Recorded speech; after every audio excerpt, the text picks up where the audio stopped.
Hello friends, मैं हूं गौरव और नासा को बने आज 60 इयर्स हो चुके हैं। लेकिन क्या आप मानोगे, इन 60 सालों में नासा आज तक एक स्पेस सूट नहीं बना पाया। इनफैक्ट रिसेंटली तो अभी कुछ ऐसे भी न्यूज आई है कि नासा अपने स्पेस सूट्स को रेंट पर लेने वाला है। जी हाँ, वो नासा जिसने by the way James Webb space telescope जिसे एडवांस स्पेस टेलीस्कोप को बनाया, वो नासा जो सबसे पहली बार चांद पर चढ़ा था, वही नासा आज एक काम का स्पेस सूट बनाने में भी अब तक कामयाब नहीं रहा है। जबकि माइंड यू 1960s में ILC डोवर नाम की एक अंडरगारमेंट्स बनाने वाली कंपनी ने सिर्फ 6 सालों में स्पेस सूट बना लिया।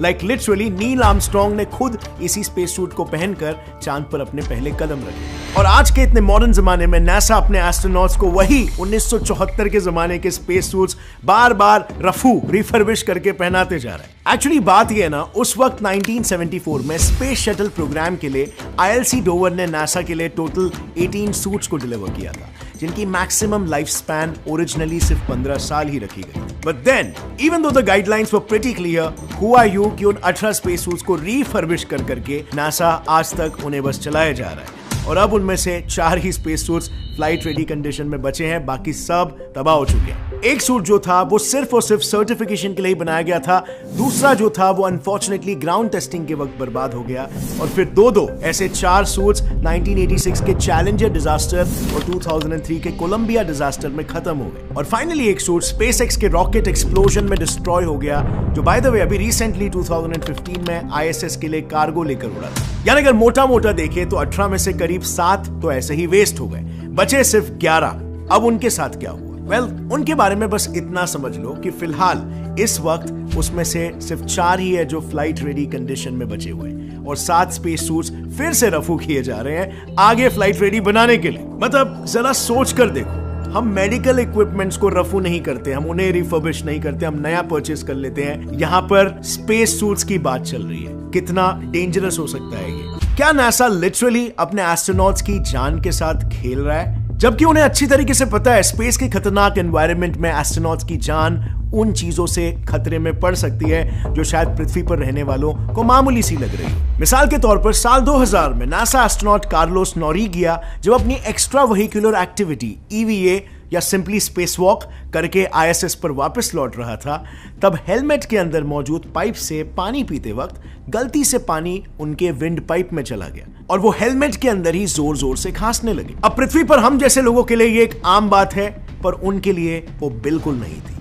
उनकी ये खांसी उनकी जान लेने वाली थी। दरअसल जब कार्लोस खांसे थे तब उनके मुंह से पानी का एक ड्रॉप, सिर्फ एक ड्रॉप, अंदर ही अंदर हेलमेट की कांच से टकराया और फिर ग्लास पर फॉगिंग रोकने के लिए उस कांच पर जो सोपी मटेरियल लगाया हुआ था वो उसके साथ मिल गया। और बस फिर उसके बाद one event led to an entire chain of events. उस सोपी मटेरियल को अपने अंदर डिसॉल्व करने के बाद वो ड्रॉप कांच से बाउंस बैक होकर कार्लोस की एक आंख में चला गया, और अब कार्लोस ना आंखें खोल पा रहे थे और ना ISS का दरवाजा ढूंढ पा रहे थे, और ना ही हेलमेट की वजह से उनके पास अपनी आंखें रब करने के लिए कोई ऑप्शन था।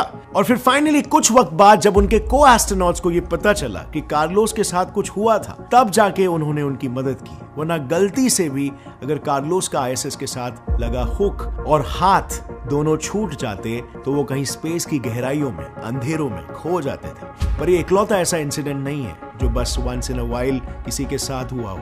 पिछले ही साल यही सेम चीज नासा के साथ काम कर रहे कैनेडियन एस्ट्रोनॉट क्रिस हैडफील्ड के साथ भी घटी। इस बार उनकी दोनों आंखों में साबुन चला गया था और वो करीब आधे घंटे से भी ज्यादा समय तक के लिए आंखों से अंधे हो गए थे। यही सोच रहे हो ना कि स्पेस में किसी के साथ इससे बुरा क्या ही हो सकता है।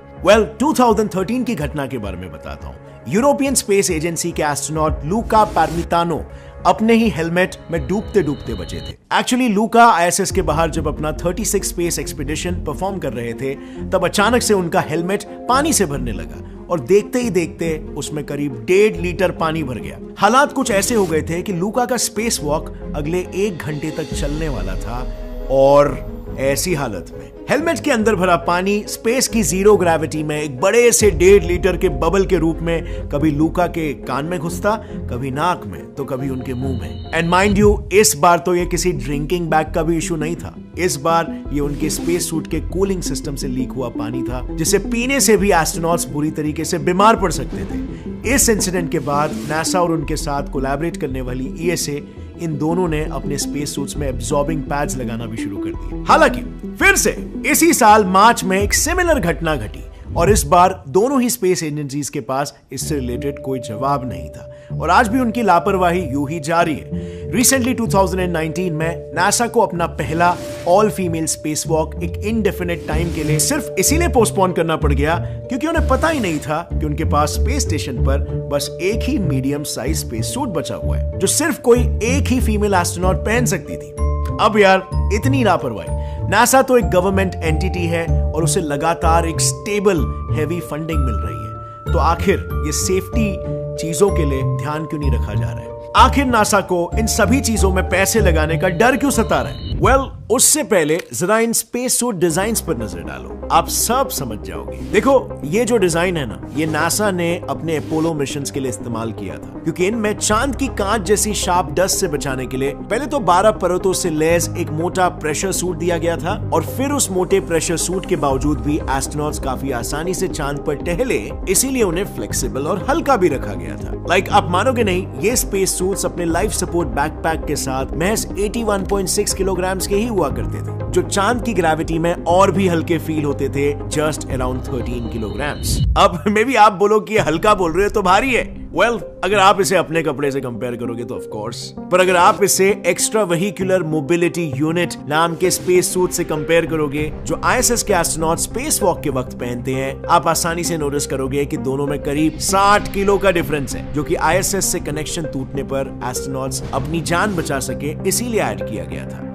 एक बेहतर लाइफ सपोर्ट बैकपैक और एक सेफर नाम के जेट पैक के रूप में जो चांद पर जरूरी नहीं थे। यानी all in all, mission to mission astronauts की जरूरतें बदलती है और इन्हीं बदलती जरूरतों के साथ उनकी कॉम्प्लेक्सिटी और कीमत भी बदलती है। मिसाल के तौर पर साल 2009 से नासा अपने न्यू जनरेशन स्पेस सूट्स खुद बनाने की कोशिश कर रहा था एंड माइंड यू, उसने करीब $200 मिलियन डालकर अपने 2 प्रोटोटाइप्स शोकेस भी किए। एक EMU का एडवांस वर्जन XEMU और दूसरा Orion crew survival system suit जो स्पेसक्राफ्ट के अंदर टेक ऑफ और लैंडिंग के प्रेशर डिफरेंसेस को झेलने के लिए डिजाइन किया गया था। बट देन अगेन, नया आर्टेमिस मून मिशन जिसके लिए इन्हें बनाया जा रहा था, उसकी डेडलाइन नजदीक आ रही है और इन स्पेस सूट्स का अब तक कोई अता पता ही नहीं है। कुछ कहते हैं कि रिस्ट पर लगे बटन से कंट्रोल होने वाले इनके हीटेड ग्लव्स अकेले ही प्राइस को मिलियंस तक पहुंचा देते हैं और इसीलिए बनाना इन्हें एक्सट्रीमली महंगा पड़ रहा है। तो कुछ लोगों का यह भी कहना है कि ऐसे एडवांस स्पेस सूट्स किसी ह्यूमन शेप्ड स्पेसक्राफ्ट से कम कॉम्प्लेक्स नहीं होते और इसीलिए उन्हें पहनने में ही हमें मिनिमम 45 to 50 मिनट्स लग जाता है और बनाने में एटलीस्ट 45 से 50,000 आवर्स। कहने का मतलब बस इतना है कि घाई गड़बड़ी में अगर नासा से अगर कुछ छूट गया तो नासा हासिल तो कुछ नहीं कर पाएगा पर गवाएगा अपने जन्मों की कमाई हुई क्रेडिबिलिटी। क्योंकि एज वी ऑल नो, पृथ्वी की सतह से लगभग 2 माउंट एवरेस्ट जितनी ऊंचाई पर एक आर्मस्ट्रॉन्ग लाइन आती है एट 63,000 फीट, जहां बढ़ते तापमान से पानी का वेपर प्रेशर और पृथ्वी का एटमॉस्फेरिक प्रेशर दोनों ही एक लेवल पर आ जाते हैं। नतीजा क्या होता है? जहां जहां आपके शरीर में मौजूद पानी को थोड़ी सी भी फैलने की जगह मिलेगी, वहां का पानी बिना किसी चेतावनी के उबलने लगेगा और अपनी आंखों के उबलते टीयर्स के थ्रू एस्ट्रोनॉट्स को सामने सिर्फ एक ही चीज नजर आएगी, मौत। और इसीलिए नासा ने एक शातिर चाल चली है। वो पैसे तो लगा रहा है लेकिन पर्दे के पीछे से।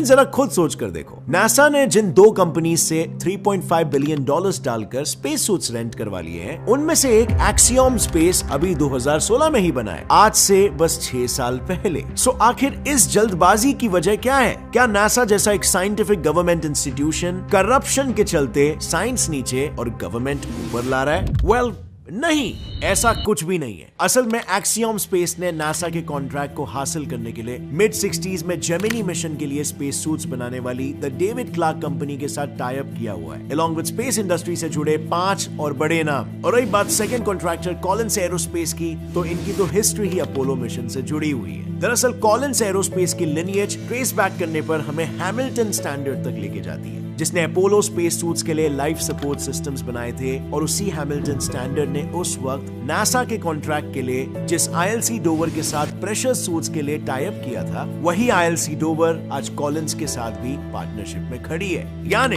देखा जाए तो नासा टेक्निकली नए प्लेयर्स पर कोई अंधा दाव नहीं खेल रही है, वो अपना दाव पुराने एक्सपीरियंस कॉन्ट्रैक्टर्स पर ही खेल रही है। ताकि वो ज्यादातर समय हबल और JWST जैसे स्पेस एक्सप्लोरेशन से जुड़ी टेक्नोलॉजीज को डेवलप करने में खर्च कर सके। पर एक सेकेंड, नासा ने रिसेंटली हमारे एस्ट्रॉइड बेल्ट में एक सोने से बना हुआ एस्ट्रॉइड देखा है जिसका नाम है साइकी 16 और इस एस्ट्रॉइड की कुल मिला के एस्टिमेटेड वैल्यू कितनी है आपको पता है? 10,000 क्वाड्रिलियन $, यानी इतनी कि इस पृथ्वी के हर एक इंसान के बैंक अकाउंट में एटलीस्ट 10,000 करोड़ जमा हो सकता है। पर इस पर बात करके अमीर होने के सपने हम किसी दूसरे वीडियो में देखेंगे।